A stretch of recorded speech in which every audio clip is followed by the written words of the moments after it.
Assalamualaikum warahmatullahi wabarakatuh. Waalaikumsalam Waalaikumsalam warahmatullahi wabarakatuh. Warahmatullahi wabarakatuh.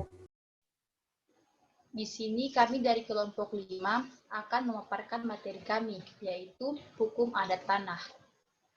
Di sini kami memiliki 6 pemateri. Yang pertama ada Zaila Aisyah, kemudian ada Andi Sri Ramadhani, ada saya sendiri Dian Sasmita sebagai moderator, ada Nadia Rahmadani, ada Nurul Keisha, ada Salwa Alani, dan ada Zulfa Nur Magfirah.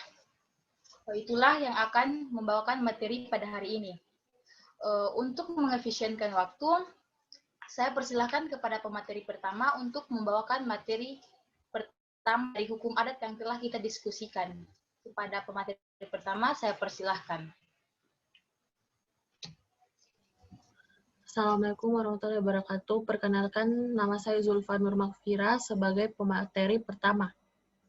Nah, definisi hukum adat. Hukum adat tanah. Hukum tanah adalah keseluruhan kaidah hukum yang tumbuh dari pergaulan hidup antar manusia yang berhubungan dengan pemanfaatan mengenai masalah tanah. Dalam hukum adat, tanah terdapat kaidah-kaidah hukum. Tanah adat terbagi menjadi dua pengertian. Yang pertama, tanah bekas hak milik adat. Populernya adalah tanah girik, berasal dari tanah adat atau tanah adat lainnya, yang belum dikonversi menjadi salah satu tanah dengan hak tertentu dan belum didaftarkan atau disertifikatkan pada kantor pertanahan setempat.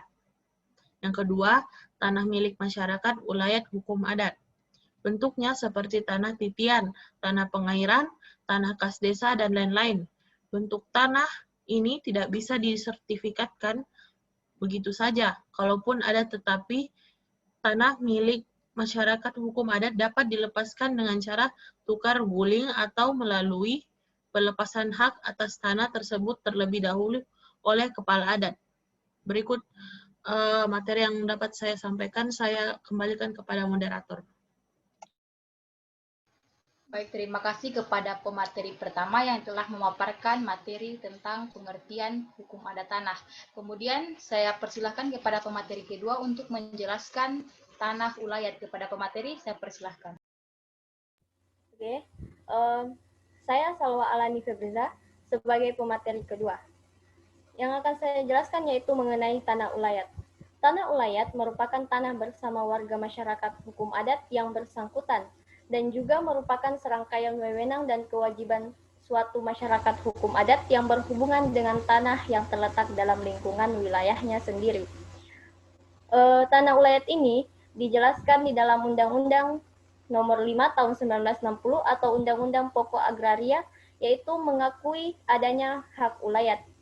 Pengakuan itu disertai dengan dua syarat, yaitu mengenai eksistensinya dan mengenai pelaksanaannya.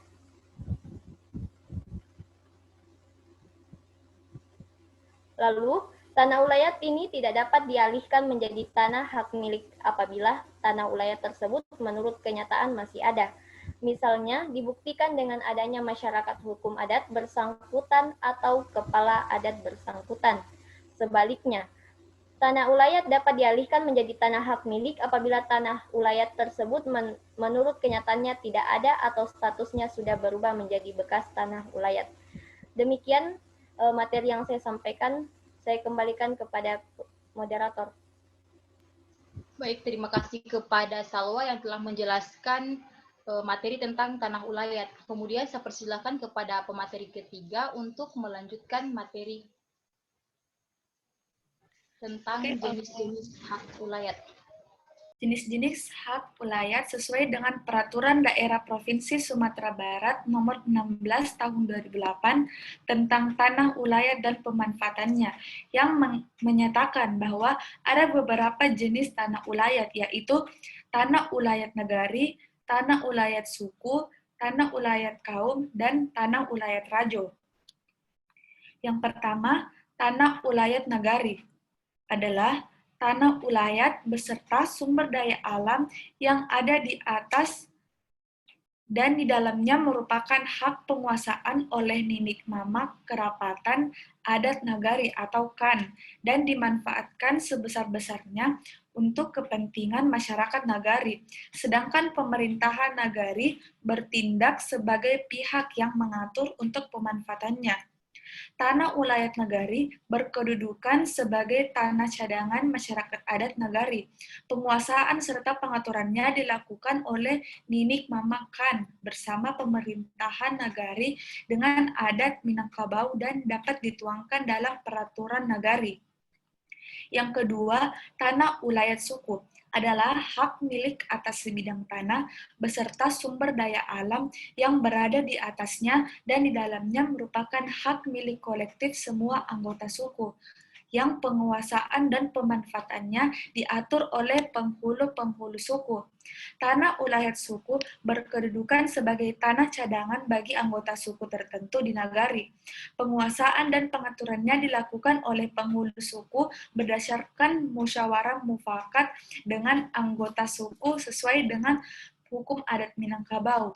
Yang ketiga, tanah ulayat kaum adalah hak milik atas sebidang tanah beserta sumber daya alam yang ada di atas dan di dalamnya merupakan hak milik semua anggota kaum yang terdiri dari jurai atau paruik yang penguasaan dan pemanfaatannya diatur oleh mamak jurai.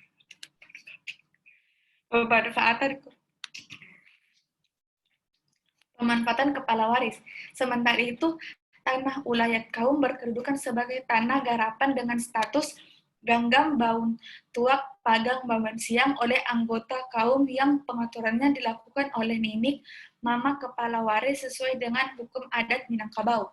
Dan yang terakhir, tanah ulayat rajo adalah hak milik atas sebidang tanah beserta sumber daya alam yang ada di atas dan dalamnya yang penguasaan dan pemanfaatannya diatur oleh laki-laki tertua dari garis keturunan ibu yang saat ini masih hidup di sebagian nagari di Provinsi Sumatera Barat.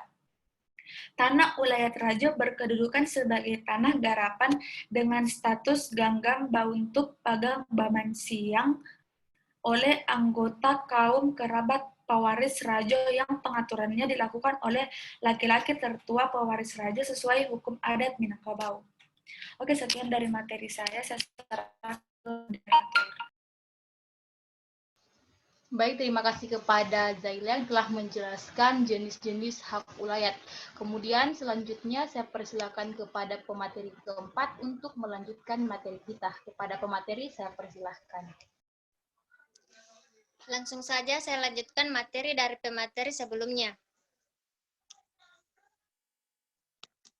Pengelolaan dan pemanfaatan tanah ulayat. Pengelolaannya dilakukan oleh pemimpin adat atau kepala adat dan pemanfaatannya diperuntukkan baik bagi warga masyarakat hukum adat yang bersangkutan maupun orang luar. Pelaksanaan pemanfaatan tanah ulayat untuk kepentingan umum dan untuk kepentingan badan hukum atau perorangan dapat dilakukan setelah badan hukum atau perorangan yang memerlukan tanah ulayat memperoleh izin lokasi guna kesesuaian penggunaan tanah dengan rencana tata ruang wilayah dari pemerintah setempat sesuai kewenangannya.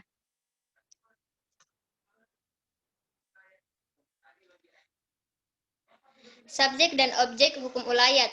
Subjek hukum ulayat adalah masyarakat hukum adat dan badan hukum. Objek hak ulayat adalah meliputi semua tanah yang ada dalam lingkup wilayah masyarakat hukum adat yang bersangkutan, baik yang sudah mempunyai hak di atas tanah maupun yang belum, seperti A. Tanah atau daratan, B. Air atau perairan, seperti kali, danau, pantai, C. Tumbuh-tumbuhannya yang hidup serta liar, D. Binatang-binatang yang hidup di atas lingkungan hak ulayat hidup atau hidup liar dan bebas dalam hutan. Sekian materi dari saya serahkan pada moderator. Baik, terima kasih kepada pemateri keempat yang telah menjelaskan pengelolaan dan pemanfaatan tanah ulayat dan juga subjek dan objek hukum ulayat. Kemudian saya persilahkan kepada pemateri kelima untuk melanjutkan materi kita. Kepada pemateri saya persilahkan. Baik, jadi hukum positif adalah hukum yang sedang berlaku pada suatu waktu tertentu dan di tempat tertentu. Pengaruh hukum positif yaitu akan membuat suatu asas kaidah hukum tertulis yang berhubungan dengan tanah yang dibatasi ruang dan waktu. Secara teori, hukum positif berarti menyediakan hukum adat dikarenakan bahwa sebagaimana diketahui, hukum positif adalah suatu konsep hukum yang hanya mengakui hukum tertulis sebagai suatu hukum yang sah berlaku mengikat. Akan tetapi, di dalam prakteknya, hukum tanah adat juga diakui dengan catatan bahwa masyarakat adat daerah tersebut masih ada dan diakui kehadirannya oleh masyarakat dan pemerintahan setempat. Maka oleh karena diharuskannya suatu pengakuan pada hukum adat, maka dengan demikian berlakunya hukum positif dapat dikatakan membatasi legalitas dari hukum adat. Hanya itu yang dapat saya sampaikan, saya kembalikan ke moderator. Baik, terima kasih kepada Nurul yang telah menjelaskan materi tentang hukum positif. Kemudian, saya persilakan kepada pemateri untuk melanjutkan materi kita. Kepada pemateri selanjutnya, saya persilahkan. Baik, saya akan melanjutkan materi selanjutnya, yaitu konsep hukum adat. Konsep kedepannya diharapkan untuk adanya jaminan kepastian hukum tentang pengelolaan hak ulayat masyarakat hukum adat, di mana haruslah dibuat secara lebih mendalam atau rinci peraturan perundang-undangannya, baik itu bisa dalam peraturan presiden atau peraturan pemerintah, di mana yang jelas di bawah undang-undang, apakah bisa dibuat dalam bentuk tertulis, dalam bentuk hak atas tanah atau untuk pelaksanaannya. Supaya ada kejelasan hak milik daripada masyarakat hukum adat itu ke depannya, karena selama ini hukum adat memang dikenal dengan UU-PA dan juga diatur Undang-Undang 1945. Tapi sejauh mana keberadaan hukum adat itu bisa menganulir hukum positif tidak ada kejelasannya. Itulah materi terakhir yang saya sampaikan, saya kembalikan ke moderator. Baik, terima kasih kepada Nadia selaku pemateri terakhir yang telah menjelaskan konsep hukum adat. Dari ke-6 materi yang telah dipaparkan oleh teman kita, di sini saya akan menarik kesimpulan. Kesimpulannya yaitu, walaupun dalam hierarki kekuasaan kehakiman putusan hakim adat tidak diakui secara tegas, tetapi dalam praktiknya keberadaan putusan hakim adat tetap diakui dan diatur dalam peraturan daerah setempat, sehingga setiap putusan yang dikeluarkan oleh hakim adat berlaku mengikat bagi masyarakat hukum adat yang bersangkutan. Meski memang menurut logika hukumnya putusan pengadilan lebih memiliki kekuatan hukum dibandingkan dengan putusan pengadilan adat karena didasarkan pada hukum positif. Materi kami ada 3 sumber yang kami ambil. Yang pertama ada hukumonline.com, kemudian yang kedua ada Diponegoro University Institutional Repository, dan kemudian yang terakhir ada Google Scholar. Baik, itulah materi yang dapat kami paparkan. Kurang dan lebihnya mohon dimaafkan.